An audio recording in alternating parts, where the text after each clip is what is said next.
said, like, we want a board of visitors there just to make sure that we didn't get our kick-ins on way down to Choker, F-Wing. And so anyway, two board of visitors were there. We came out and we ended up going down F-Wing. Now, block in Wakefield, F-Wing, they called it Fraggle Rock. That's what he called it.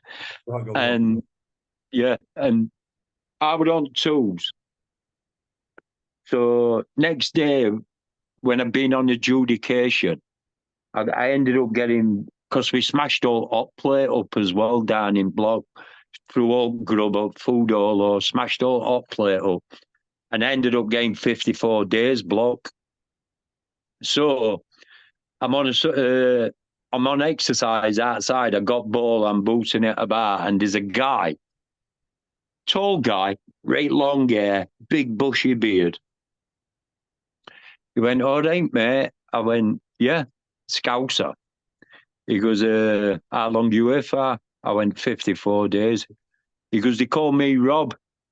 I goes, "All right, Rob, I'm Clyde." Now, his windows were different to ours.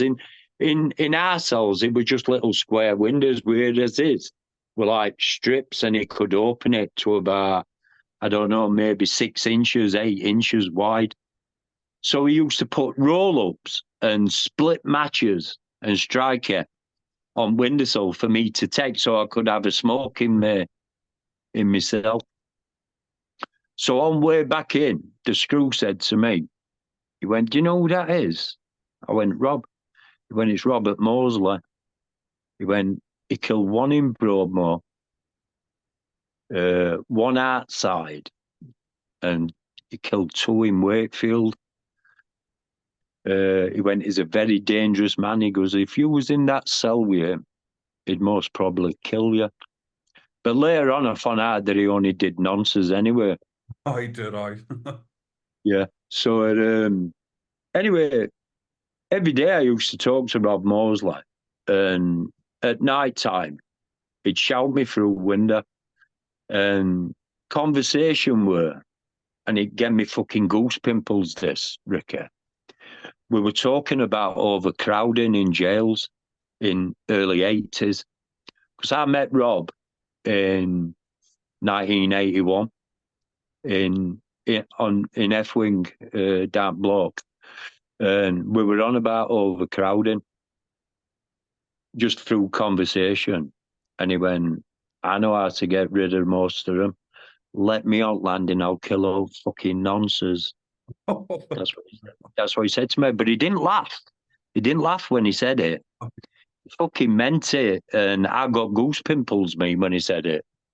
Because I remember what the screw told me, that he'd killed all these people. Yeah, but you know, to talk, yeah, he killed 2 nonsense in work.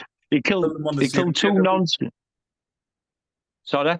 Killed them on the same day, didn't he? Killed one, went and killed another, and then he was going for more. Yeah, he were, and they were a screw on list as well. But what he did,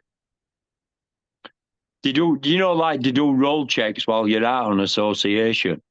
Yeah. Like, they've gone up to, they're shouting these 2 guys, and Mosley actually told them they were under bed. And I don't think they believed him at first. And like, anyway, fucking yeah. And then he went down to PO's office and pulled a big fucking blade out and getting him. And yeah, and since that day, Robert, I think he was something like 77, 78, he did it. Since that day, he hasn't been on normal location. Did he speak about the murders in prison to you? Nah. No, Ricky. I knew what kind of fucking guy that he was, do you know what I mean? I got to know him quite well, just like talking to him and being on exercise. But his cell it was a cell within a cell. He'd got a cage on his door. He'd got his normal cell door. That when they opened that, there was a cage door, and they used to fucking feed him through an hatch. And wherever he went, there were like 6 screws with him. He was a big guy, Mosley. Like when I first met him, and I know he looks different now, but he had really long black hair and a big bushy beard, and he was a big guy. So before you found out what he'd done, what type of fella was he? he was just a normal guy. All right, all But right. I knew there was something not right because he had a telly in his cell in block. Do you know what I mean? I knew there was something not right. And I never asked him what he was in for or all like that. But I found him. Don't forget, he's behind a fucking window. You know what I mean? He's not. We're not like directly in contact. He's behind the window. And when I used to speak to him, he was just like me now talking to you. Yeah. He just seemed sound. There But he was weren't. rumours about one of the ones that he killed in Wakefield, that he cracked his head open and he had a spoon in the side of his brain. I don't know whether that's true or not. I think it was Nah, rumours, one of it's a load of bollocks, Ricky. He didn't eat the brain. Hannibal the Cannibal. Hannibal the Cannibal. That's just the press that knows like making it bigger than what it were. That's all it is. I thought that, like I say, when I've read up on it a few times, it was saying that was what supposedly happened when they opened, when they seen him through the door. But I knew it was just a load of bullshit from the press just to make it look worse. Tis a